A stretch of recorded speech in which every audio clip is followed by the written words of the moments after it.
There's no doubt that Thomas and Friends is a TV show well known for its high quality storytelling. There are hundreds of episodes that are completely timeless and will continue to entertain thousands of people for decades to come. But like every long-running TV show, Thomas and Friends is no stranger to its multiple dips in quality throughout its 36-year-long run. This show is a perfect example of how to not treat a beloved franchise. But alas, Hitter Mattel didn't always care about quality writing, and thus, many seasons produced by both respective companies are regarded as unrepresentative of what made the show so special in the first place. While there are the occasional decent, if not awesome stories to be found across the seasons produced by either company, we were also presented with a load of junk. That's right! My goal with this video is to find out which episode across 25 seasons is truly the worst. There are plenty of episodes that are either mid or good in concept but bad in execution, like The Old Bridge, Henry and the Wishing Tree, or Tickled Pink, to name a few. Those won't be discussed because if I do, the video will go on forever. And of course, there are other collectively disliked ones such as Renee's and the Roller Coaster, Hide and Peep, or Thomas Toots the Crows, but nobody in the fandom would argue that any of those episodes are the worst of the entire show, so I'm not gonna cover those either. This video will only cover the worst of the worst, bottom tier terrible episodes that just can't seem to get anything right. Episodes that manage to boil every viewer's blood while watching by either being excruciatingly boring, incredibly nonsensical, portraying its main horribly out of character, or doing all of that simultaneously. I also won't cover controversial episodes such as Rusty to the Rescue, Twin Trouble, or The Magic Lamp, since those are more so regarded as divisive rather than bad. If there are any episodes that you think should have been mentioned, let me know in the comments. You can all safely guess which episodes are guaranteed to appear, and so without any further ado, let's get started.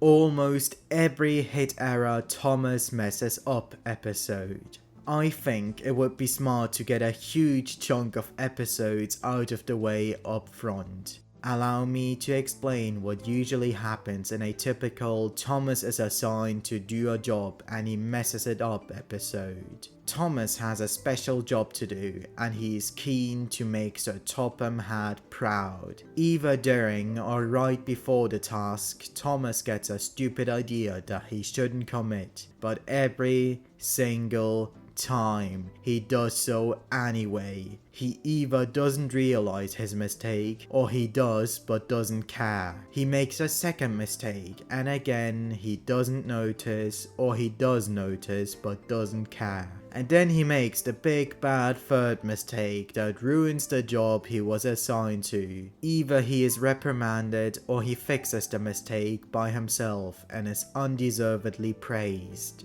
Well, John Thomas, Sodor cheese is famous for being really stinky, and this is the most stinky Sodor cheese I have ever smelt. You are a really useful engine.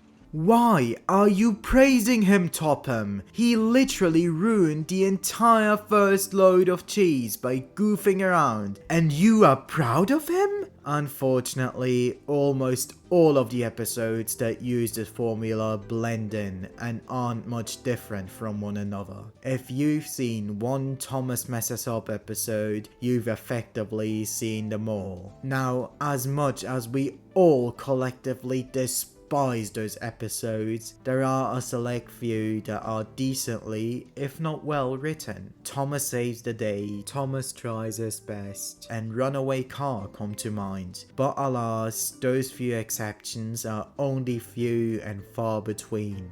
It should be noted that not all of Thomas's episodes use that formula, and those that don't are usually the best ones. Snowplow, New Trucks, Halloween, Statue, and Hector the Horror, to name a few examples. But unfortunately, those mess up type of episodes are still plentiful in the later CGI seasons, but for everybody's sanity, I will only cover the most egregious ones. Speaking of egregious Thomas episodes, Thomas's frosty friend. And here we have Thomas's worst episode of the entire hit era. Yes, this one somehow manages to be even more atrocious than any other episode prior. A gust of wind manages to make a snowman balloon fly away, and subsequently its guide ropes get attached to Thomas's rear buffers. No matter where he goes, Mr. Snowman follows him everywhere, and Thomas has no idea how or why. Everyone who passes Thomas tries to tell him what had happened, but every single time, Thomas skedaddles beforehand. Thomas finally had enough with stalking Snowman and decides to tell Topham, who tells him what really happened. Thomas finally realizes that Mr. Snowman is only a balloon and brings him back to the children. And that's it. That is all that happens in the episode. Nothing of substance to be found here. 3 strikes formula episodes are bad enough, but a 5 strikes formula episode absolutely takes the cake. Somehow, most nitrogen episodes manage to be even worse than this, but Frosty Friend really isn't far off, and a close competitor with its brain-dead nuisance. Thomas is an absolutely incompetent buffoon in this one, and the joke of being followed gets old immediately. If anyone wants to make the argument that this is the hit era's worst episode, I won't try to argue with you. Season 10 has tons of bad episodes, but this one manages to beat them all. Before I completely lose it, let's just swiftly move on to the next one. Don't Be Silly Billy. From one 5 strikes formula episode to another. Silly Billy 2 is an absolute atrocity for dialing up its repetitiveness up to 110. Who thought it would be a good idea to make an episode about an annoying brat bitching around for almost 5 minutes straight? Thomas, huffed Billy, stop telling me what to do. You are a very bossy engine. Again, there is zero substance to be found in this episode.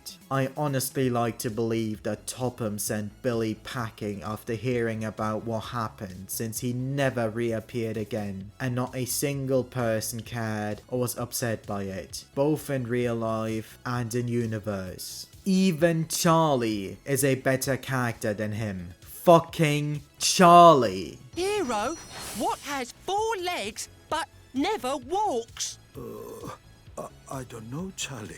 A table! Even he manages to be less frustrating than his annoying bratty twin. Interestingly, the show crew contemplated to bring Billy back in season 13's Splish Splash Splosh, but he was ultimately replaced with Charlie due to Hit demanding more toy cells. Now, as much as I hate both Manning Wardle twins, I would have still been interested in an episode about 2 brothers who are nothing alike. One is a grouchy prat who will never shut up until he gets what he wants, and the other is a jovial goober who always causes trouble. I think a talented writer could have pulled off an incredibly entertaining episode if given the opportunity. Don't Be Silly Billy's saving grace is that Thomas himself is actually fine for once. He's responsible and does what he's supposed to. His patience with Billy is pretty admirable too. I for one would have exploded if I were in his place. I think we all have had enough of bad Thomas focused episodes for now, so let's move on to some other characters who haven't had the best stories.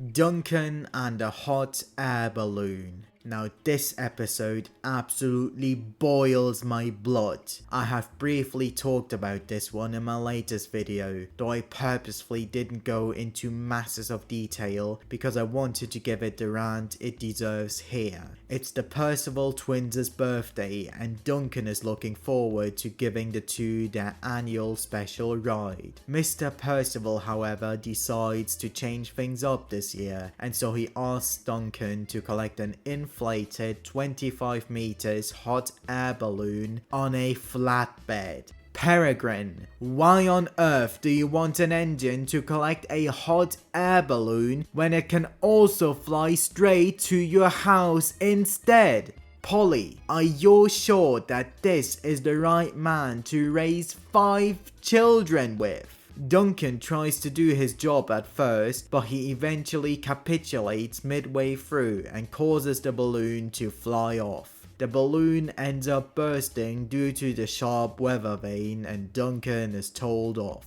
How is Duncan the bad guy here? He was assigned to do the most stupid and impossible job on the planet. I too would have done the exact same thing if I were in his place. The balloon can't possibly fit underneath any bridges or tunnels. What on earth was he supposed to do? But the balloon bursting didn't even matter in the end because the balloon man was able to fix it thanks to Duncan's flag. The episode ends with Patrick and Pansy getting their special birthday ride high up in the air, and Peter Sam wearing Duncan's face once more for some reason. This episode aggravates me so much that I would honestly consider putting it into my top 5 worst hit episodes. I truly despise this one. On to the next batch of episodes.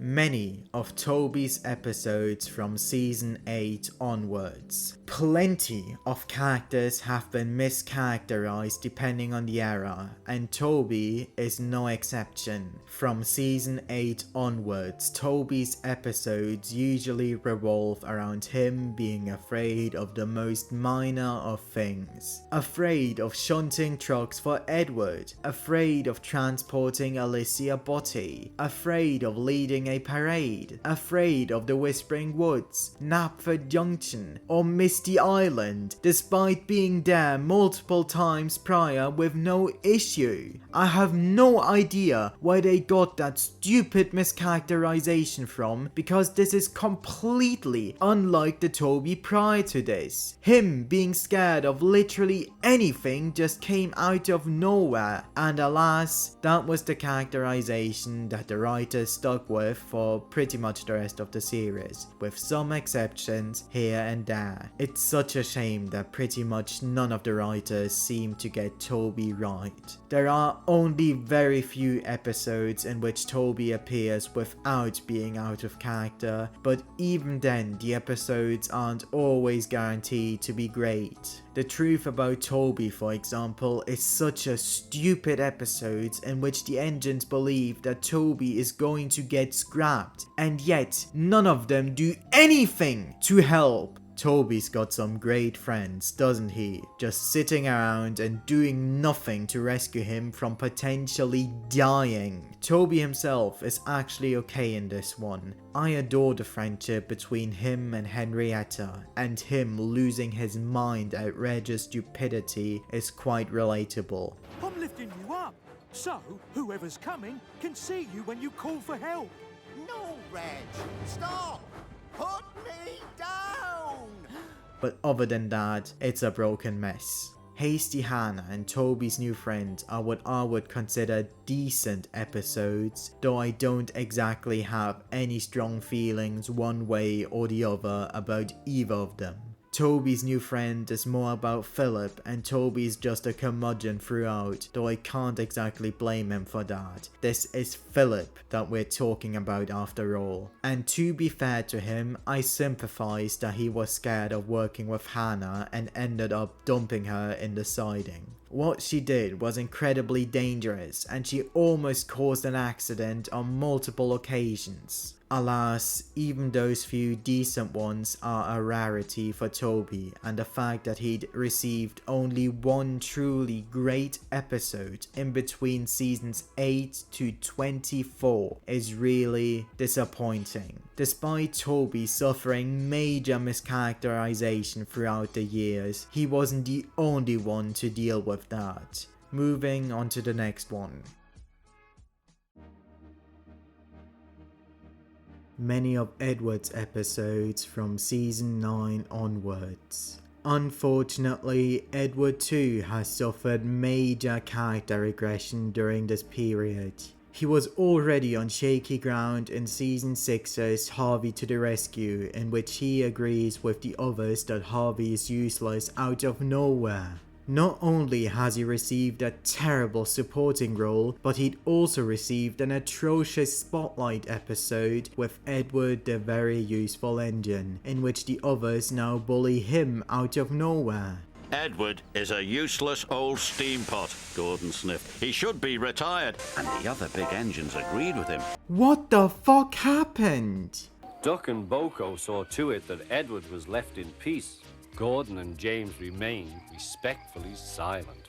And also, what on earth was Topham thinking by willingly delaying the express only to teach Gordon a lesson? And how did he know that the trucks were going to make Duck stall on the hill? Almost everyone is so stupid and unlikable. What the hell was David thinking when writing this one? Edward himself is fine in the episode, though he only says 2 lines of dialogue in total, which probably helped.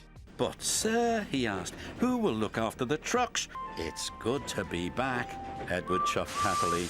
Man, Edward really had an atrocious year with season 6, didn't he? But surprisingly, both season 7 and 8 were trying to get back on track with him again. Edward's brass band is the only season 7 episode with a speaking role, and fortunately, his character was kept intact again. Season 8 also handled him quite well. Edward the Great is a decent episode about the classic tale of the tortoise and the hare.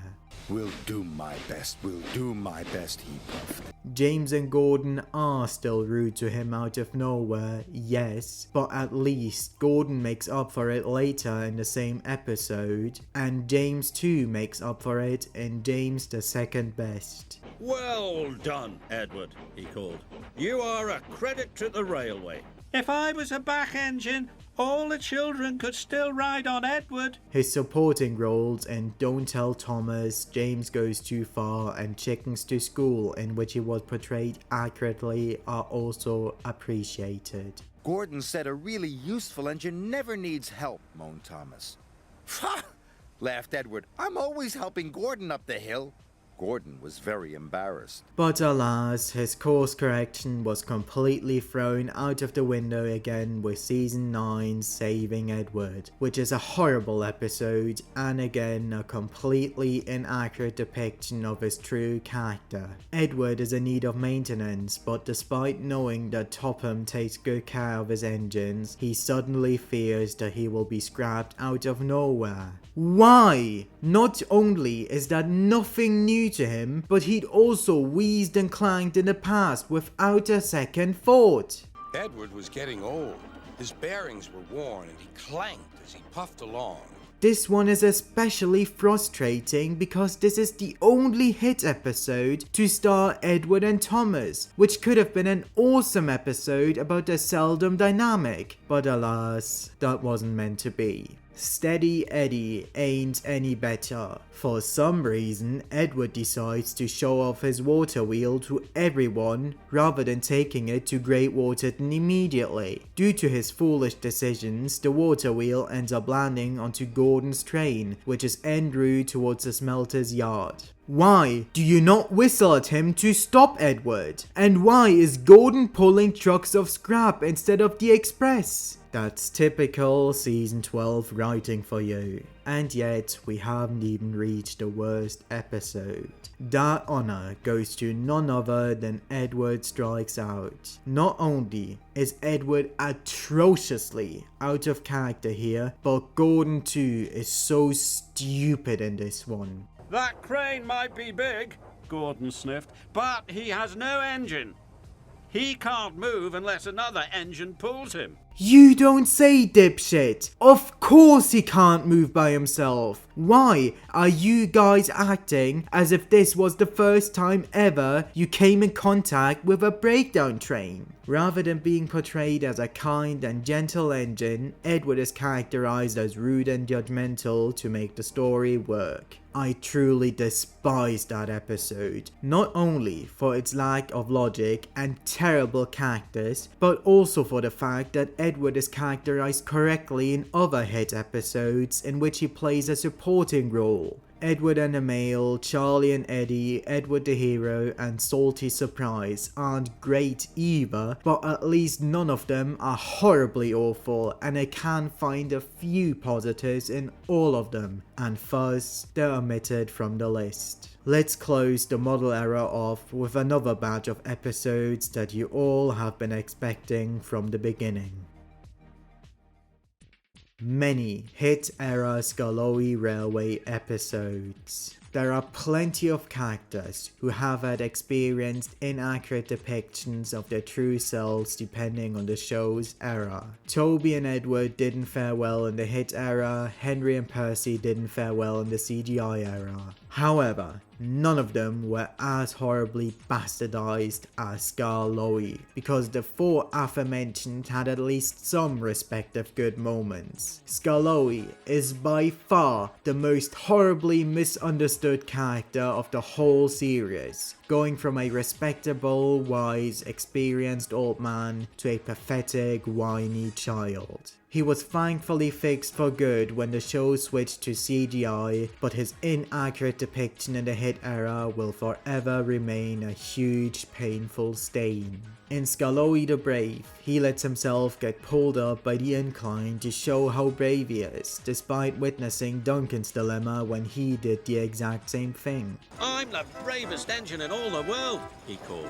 In Rheneas and the Dinosaur, he demolishes coal trucks due to being careless. In Wolf and Peace, he's a big coward just randomly out of nowhere. And in Skarloey Storms Through, he's hiding in a shed due to being afraid of stormy weather, which causes Peter, Sam and Rheneas to do all the work by themselves. I think it would be best to not question how they both don't notice Skarloey in plain open view. All of the episodes I've mentioned are absolutely atrocious and borderline unwatchable, and we haven't even reached the worst one yet. The moment you've all been waiting for. My rant on Push Me, Pull You. What is there to say about this episode that hasn't been said before? It's an absolute disaster that gets literally everything wrong with no redeeming qualities whatsoever. Skarloey is asked to pull a puppet show train despite the delivery being much quicker and safer by road. Like seriously, why wasn't this a match episode? What hindered them from doing that? When Skarloey makes his way up a hill, he meets Rheneas, who offers to help despite the train being light as a feather compared to what they usually pull. Instead of being on his way again, Skarloey suggests to play tug of war, which causes him to lose control and he flies down the hill. Somehow, Skarloey's brakes don't work anymore and he rams into Duncan's train. Not only does he leave him behind like a jerk, but he also ends up crashing into Rusty, whom he also leaves behind without doing anything to help whatsoever. He continues his journey and still hasn't learned how to take it steady with malfunctioning brakes, and he ends up crashing into Percival Pond. Rheneas somehow appears immediately after because plot convenience and manages to rescue Skarloey in the train with ease. Skarloey only now goes out of his way to help Duncan and Rusty respectively. The day is saved and Skarloey and Rheneas make amends at the end. Completely ignoring the fact that Skallowy is horridly out of character, the episode still manages to fail in every other aspect. The visuals are completely dull and lifeless, and the music is terrible. I have nothing against Robert Hartshorne as a composer, but bloody hell, his theme for Skallowy sucks so hard. The events too play out in the most stupid way imaginable. Why do Skallowy's brakes malfunction all of a sudden? And why are his wheels shown to lock up despite the brakes being broken? Literally, the only positive anything that I can say is that I appreciate the omission of a drawn out intro sequence. Push Me, Pull You and the Green Controller are like the only two episodes from the hit era that jump straight into the plot. Now, despite the fact that most of the atrocious narrow gauge hit episodes feature Skallowy as the lead, some of the others aren't devoid of bad episodes themselves. Rheneas, for one, is a perfect example of that. All three of his spotlight roles are absolute dog shit. In Rheneas and the Dinosaur, he and Skallowy get into a primary school fight about pulling a dinosaur skeleton. In Fearless Freddy, he and Skallowy race down the mountains at dangerous speeds, which causes him to derail horrifically, and only thanks to Freddy somehow knowing the railway like the back of his buffers, he is found and subsequently rescued without taking any damage whatsoever. God, this episode is so stupid.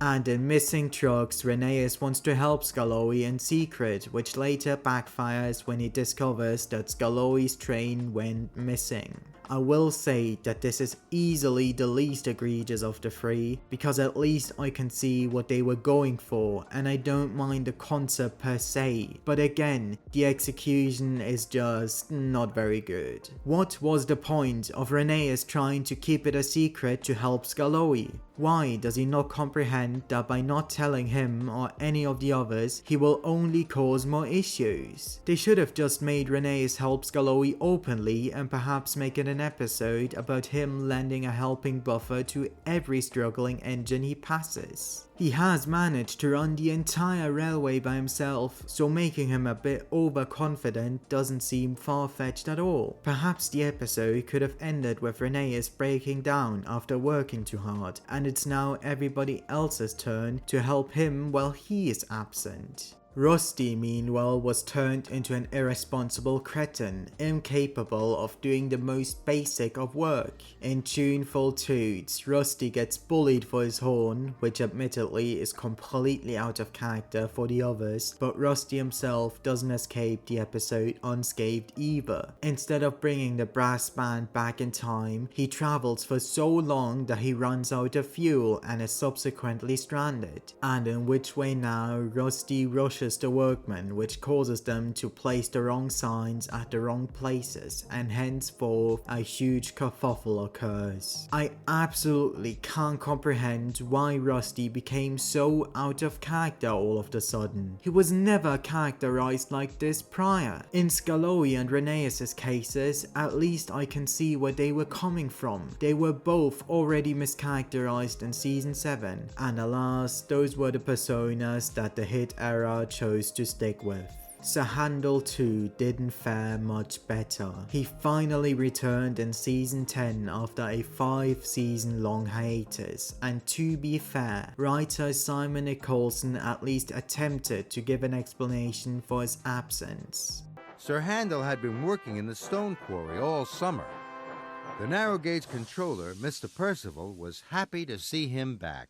I really wish that a smooth ride would have been about Sir Handel's stay at the quarry, in which we would have seen him grow into a respectable engine with a better attitude. I would have loved to have seen a montage of him changing his ways and becoming a wiser engine permanently, with him receiving a big welcome back by Peregrine and the other engines at the end. But alas, that wasn't meant to be. Sir Handel in charge is also just a big snorefest, because literally literally nothing happens in this episode. Sahandel gets to take the role as the controller for the day and has to assign jobs to the other engines, which he doesn't do. He instead just boasts about his job to the others and only realizes that nothing has been done when told off by Thomas. Sahandel returns to the engines he met prior and now he assigns them work. And that's it. That's all that happens. At least Sahandel not saying anything about his rattling led to a climax in which he was forced into a corner and had to tell the truth. But here, literally nothing matters the entire runtime. Season 11 has a lot of terrible episodes, most notably Big Bang, Smoke and Mirrors, Silly Billy, Stinky Cheese, and Skallowy Storms Through. But after rewatching this one, I can totally see where Nick is coming from. I think we all have had enough of both Narrow Gauge and the model series for now. Moving on to the CGI series.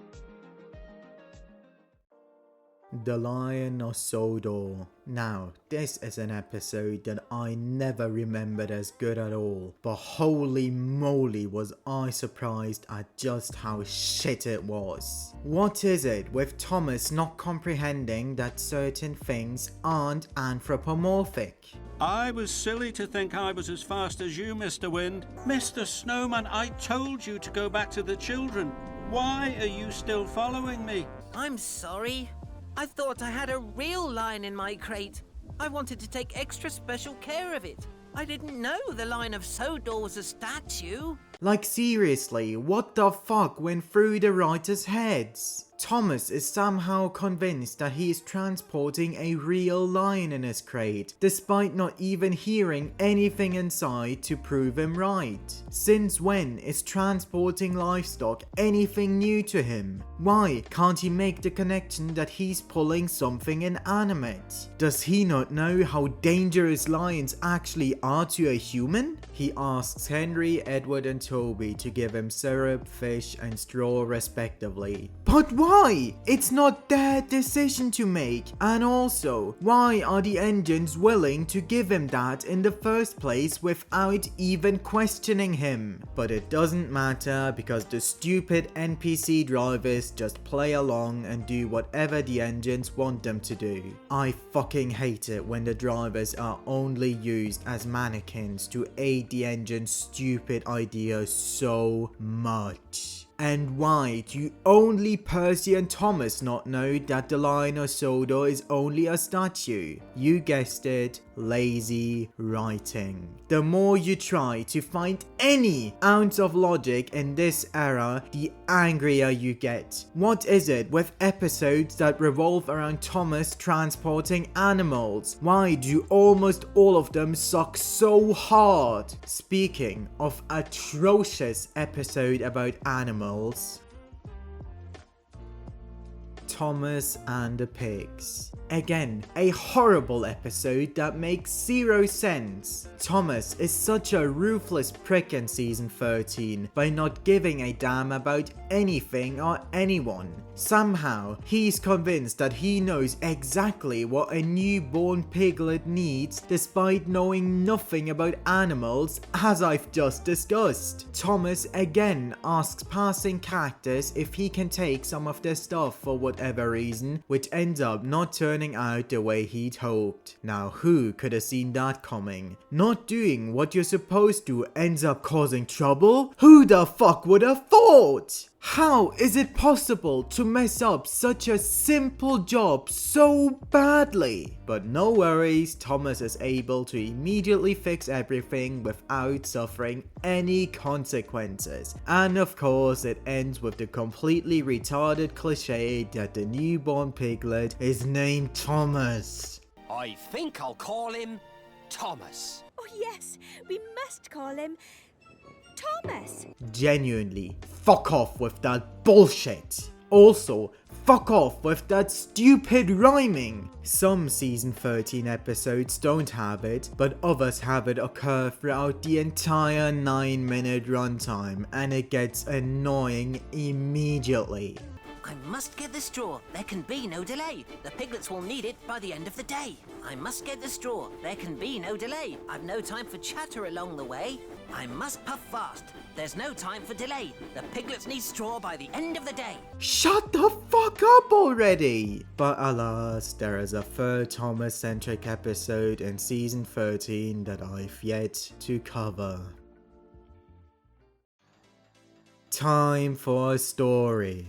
Yes, those 3 episodes are completely interchangeable and just as bad as one another. In this one, Thomas is tasked to deliver books to the library, but instead of taking the main line, he takes a shortcut by speeding past the red signal and going over bumpy tracks in need of maintenance. Completely ignoring the fact that Thomas is somehow able to switch tracks by himself, and the fact that he doesn't care at all about railway safety. Why on earth is he so eager to get the job done ASAP? There is no one applying pressure on him, so why is he so prone to rushing? All of that is so aggravating, but do you know what pisses me off the most? Thomas doesn't get reprimanded for anything that he done. He ignores multiple red signals and speeds through sections that are under repair. He derails and damages his trucks horribly, and then he doesn't even get help to clean up the mess that he'd caused. What the hell is this? Like any Nitrogen episode, this one is such a snorefest, but the fact that Thomas gets away scot-free for the trouble he caused really makes me lose my shit, and so it's on the list. Man, Thomas has reached an all-time low with season 13, hasn't he? His regression occurred in season 8 onwards, and it gradually became worse as the years passed, with season 13 being an all-time low for him. I can't name you a single significant thing he did in that season, which is so disappointing because Hero of the Rails really seemed to be a reform for Thomas's character.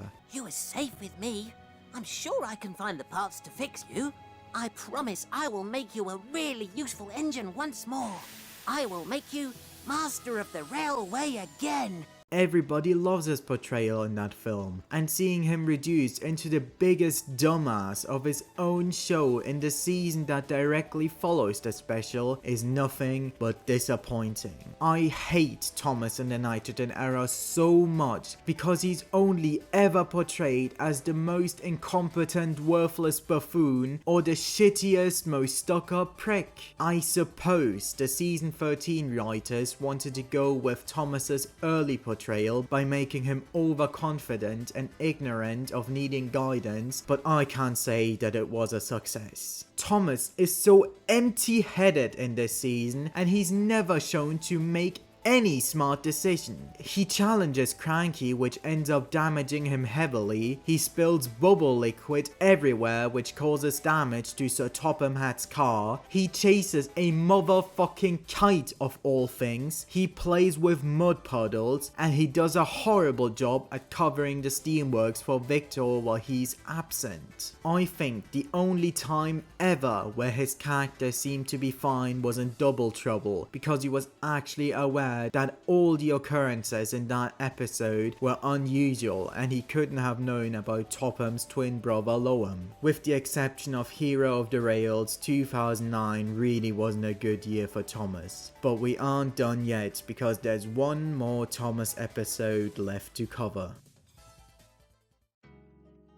Thomas and the Snowman Party. And here we have another terrible winter themed episode. Thomas and the Snowman Party is an episode I'm sure that a lot of people forget it even exists. So let me remind you all on what happens in this one. Thomas wants to organize a hat for the children's snowman, so he makes it his mission to steal as many hats as possible, which are all just conveniently lying around because plot convenience. And that's it. That's the episode.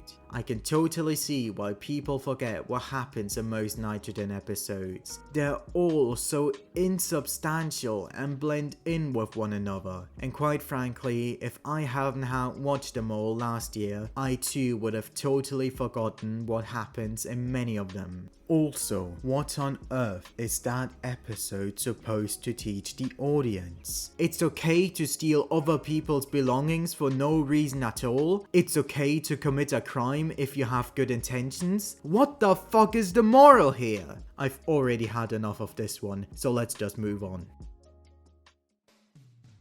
Ho ho snowman. When it comes to horrible character flanderization in the CGI series, Henry is the prime example. Him being turned into a dull-witted cretin is bad enough, but the biggest offender is his hypochondriasis. This is all thanks to the 2003 Writer's Bible, which for some reason got so many characters completely wrong. But what boggles my mind the most is that Henry's character was still mostly intact in the hit seasons. Only when the show switched to CGI did Henry suddenly become an overly scared hypochondriac who's afraid of literally everything. And alas, even the later Brenner seasons weren't devoid of using that stupid mischaracterization. Henry Spots Trouble is not only an atrocious Henry episode, but also probably the worst of the entire Brenner era. Henry! What are you doing going backwards? Chicken pox is even scarier than rain! Very fortunately, Henry was finally fixed for good in season 20 and ended his character journey on a pretty high note, but alas will forever be left with all the nonsense that came before. Henry's good deeds, Henry's health and safety, Henry's magic box, Henry's happy coal, and the beast of Sodor all range from bad to absolutely atrocious, yet none of them quite reach the same level of stupidity as Ho Ho Snowman. In this one, Charlie's hiding in a loop siding and tries to trick passing engines into believing that anthropomorphic snowmen are real. Completely ignoring the story for a moment, literally everything that occurs in the episode is so dumb. Why on earth are Charlie and Thomas shunting trucks at Gordon's Hill of all places? Why is Charlie always allowed to goof around and do whatever he wants in the nitrogen era? And why would there be a snowman in a loop siding? Not only is it incredibly dangerous to build a snowman at such a place, but who on earth would usually be able to appreciate the effort? All the nonsense that the nitrogen era is well known for is fully present here. The complete lack of logic and how a railway operates, engines goofing around instead of doing work, all the characters are stupid and unlikable, and the dreaded 3 strikes formula. Thankfully, season 16 fully omitted the constant rhyming for the entire season, but that's the only positive anything that comes to mind. I have had enough of the nitrogen seasons for now, so let's move on to the other atrocious CGI era. Plenty of Big World Big Adventures episodes. When it comes to deciding which of the two eras is truly the worst, I think we as a fandom will never fully be able to agree. It's basically just picking your own poison. Nitrogen doesn't have the bouncing or Thomas as the narrator, Bubba has varied story formulas and at least some great episodes, which barely pushes it above, but only by a slight margin. Both eras are absolutely terrible and a complete scorn to the franchise's legacy. Almost every international episode is atrocious, but even the Sodor-centric episodes fail to impress more often than not. Forever and Ever, Apology Impossible, Rosie is Red, Counting on Nia, Panicky Percy, The Inventor's Spectacular Bridge, Cleo's First Snow, Cleo the Road Engine, A New Arrival, and World of Tomorrow are all absolutely hideous and a huge middle finger to us fans who are the main reason this franchise's legacy is still alive today. Watching any of those episodes makes me feel disrespected for genuinely investing my time in this era of the show, and it's such a shame too, because as devastating as the Bubba era may be, there are a few episodes to be found that prove that the writers do still care about the show. I obviously can't talk about all the sucky episodes this era has to offer, so I'm just briefly gonna talk about the ones that I've mentioned. Forever and Ever is an episode that I've already talked about in detail in the past, and my point still stands. Seeing Gordon act so infantile is so untrue to the character. I do think that he was the appropriate choice for an episode that revolves around drastic changes, but the way the concept has been handled is completely repugnant. What motivated Henry to piss off all of the sudden? And why did only Philip and Percy know about this? And the Fat Controller says I can stay in the sheds in Vickerstown from now on. What? I also truly despise that Nia is the one to tell Gordon to just suck it all up. Gordon was acting like a whiny brat, yes, but Nia being the one to teach him the lesson of change being inevitable was so inappropriate. I think the story would have flowed much better if she'd brought Henry and Edward to the shed to give us a well-earned goodbye between the three OGs. The opportunity to have one final scene with Edward, Gordon and Henry was right there, but alas, Andrew didn't take it. Forever and Ever is Gordon's worst episode of the show by far, and a complete derision to such a legendary character. Apology Impossible 2 is a complete disgrace to a well-beloved character. This episode has the potential to be James's worst episode of the entire show, if I'm honest. I personally hate James to the rescue more since that one defines any kind of logic, such as Rocky lifting out James first instead of Gordon, or James being perfectly fine despite being involved in a huge crash. And yet, James and Toby bring Percy to the steamworks when his traction rods rattle. Him also being horribly flanderized doesn't help either, though Apology Impossible is still a close second, and the only reason this episode is slightly better is ironically Philip. He's actually relatable and you genuinely feel bad for him. He hasn't done anything wrong, and yet he gets treated like a doormat despite saving James from a huge casualty all the way back and Philip to the rescue. See, James? I told you I was very strong.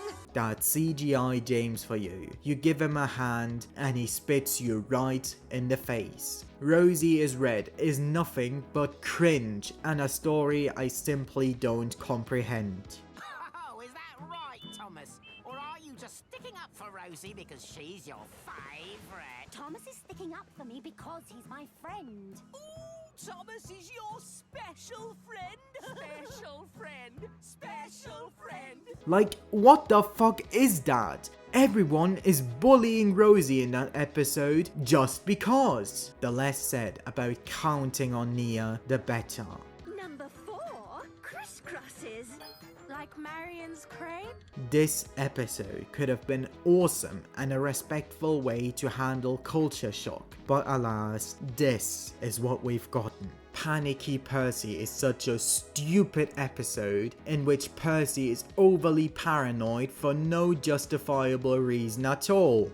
Thomas! I'm coming to save you! If anyone wants to make the argument that this is Percy's worst episode, I won't hinder you. The Inventor's Spectacular Bridge is an episode that can totally go fuck itself, and it would be completely redundant to explain why. Genuinely, fuck yourself, Ruth. And also genuinely fuck Cleo. Gordon? What's a Gordon? That's a Gordon! Express coming through! One of the worst characters of the entire franchise. Again, completely redundant to explain why. Rail hog! A New Arrival and World of Tomorrow are such weird enigmas that are only full of either complete nothingness or batshit insanity with no in-between. Those episodes don't even feel like Thomas specials because literally nothing that occurs in them is in any way true to what Thomas should be all about. Even when those stupid action sequences finally occur, I'm still waiting for something to happen, because not even the chase sequences managed to evaporate my boredom. I quite like Sonny, and I wish they could have done more with him, though Baz and Bernie can go fuck themselves to infinity and beyond. Again, one of the worst characters of the entire franchise. Marvelous Machinery is nothing but a complete insult to Thomas's legacy. However, as bad as all of the episodes I've mentioned may be, they're all still nothing to what has yet to come. I have saved the worst of the worst, bottom of the barrel, terrible episodes for last. You can all safely guess which ones they're going to be and the season they originate from. The moment you've all been waiting for and what the video has led up to. Percy's new friends. Let me start this off by saying that this is Percy's worst episode of the whole series by far. He has had a lot of bad episodes through the course of the show, Panicky Percy in particular, but yet none of them are quite on the same level as this pile of rubbish. Percy wants to find someone to play with, but everyone is busy, which makes him sad. Yeah, no shit, Percy. Of course nobody's got time for you. Those engines have a railway to run, so instead of trying to spend his day doing what he's supposed to do, which is working hard to make the railway some dough, he instead decides to make his way up to the forest where he attempts to befriend animals. Hello, Mr. Rabbit. Will you be my friend? Do you now understand why this is Percy's worst episode? Irregardless of the fact that Percy obviously shouldn't be allowed to goof around Light Engine, how on earth does he of all characters not comprehend that whistling loudly won't make him any friends? I also really don't want to shit on the voice actors, but by God, both Keith Wickham and Martin Sherman suck so hard, and their voices for Percy become annoying immediately. Perhaps Mr. Rabbit didn't hear me. Next time I must be even louder. Perhaps Mr. Rabbit didn't hear me.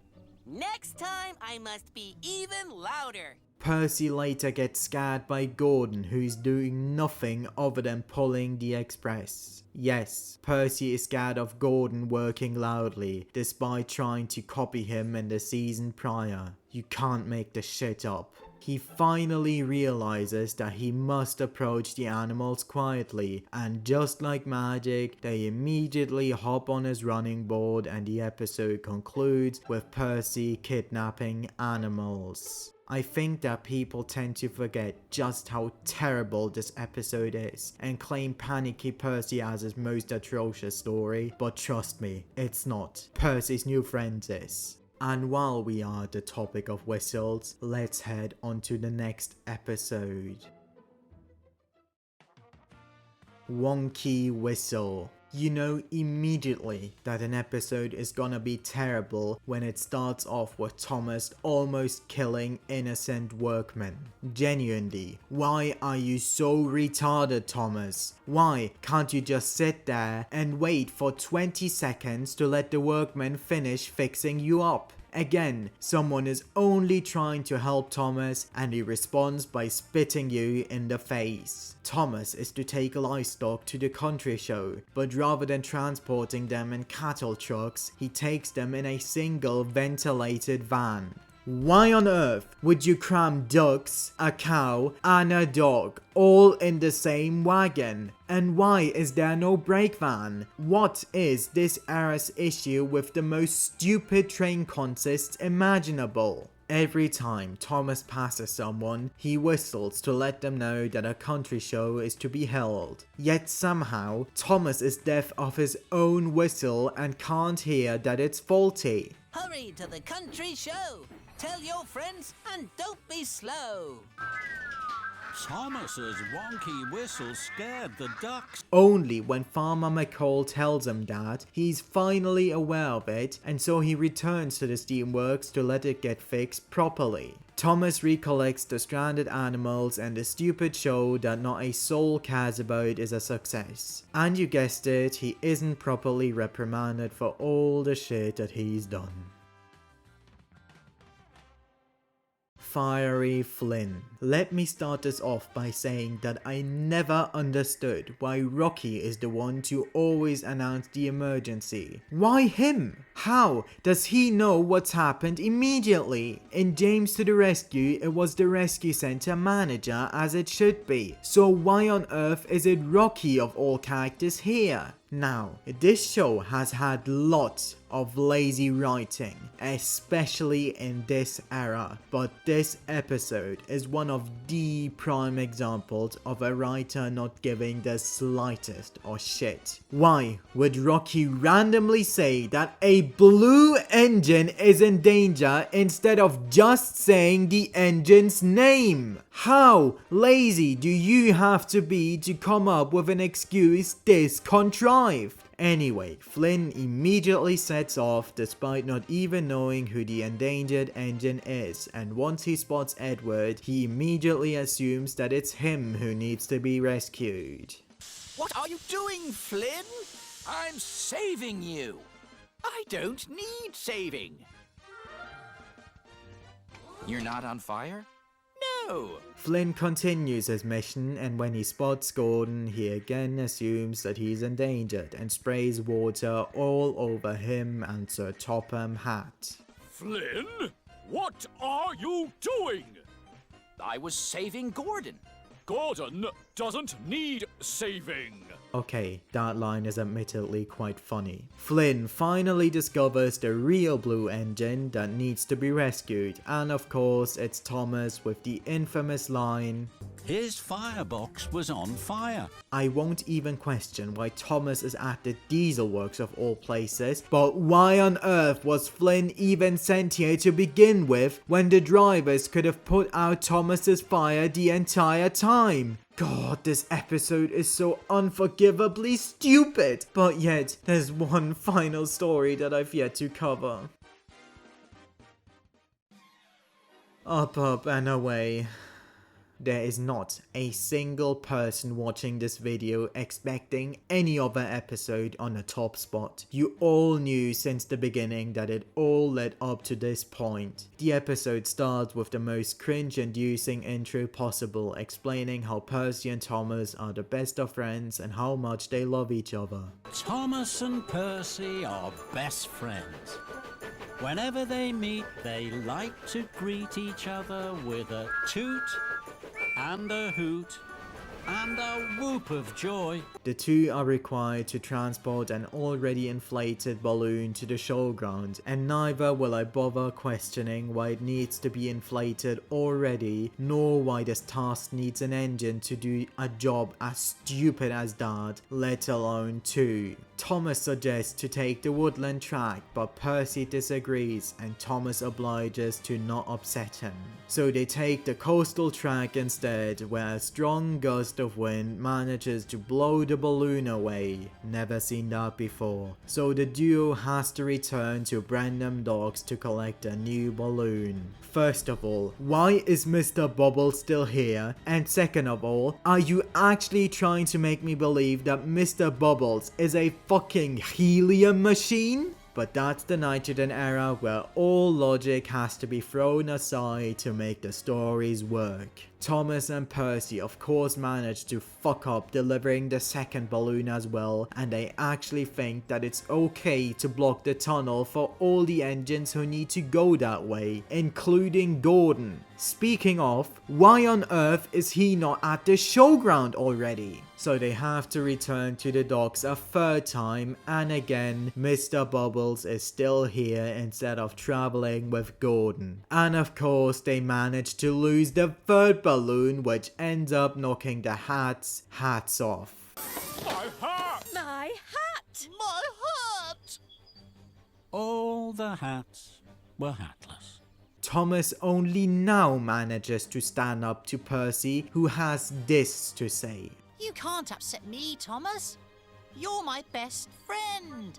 Genuinely, shut the fuck up, Percy. Only now do they decide to free the second balloon and to take Mr. Bubbles with them. And guess what? All the effort was for nothing because Mr. Bubbles doesn't even do anything. He's just dancing. Who the fuck cares about this? Robert Hartshorn has pumped out a stellar score for the Nitrogen era, but the music that plays throughout this episode is so annoying and I just can't stand it. This episode is the perfect sum up of all the bad things the Nitrogen era is well known for. The characters are completely out of character and reduced to having an IQ that begins with a decimal point. The plot is ridiculous and forgoes any kind of railway realism. The dialogues are terrible and treat the audience like toddlers. The story is boring, repetitive, and uses the dreaded 3 strikes formula. And despite the engines fucking everything up, they are all still praised and everything turns out fine by the end. All of those 4 episodes are absolute horseshit, and you could easily make a case for any of them as the truly worst of the show. But if I had to pick my definitive most hated Thomas episode, Up and Away would be the one that I would choose. Season 15 is undoubtedly the worst season of the entire show, and those 4 episodes alone are enough evidence of that.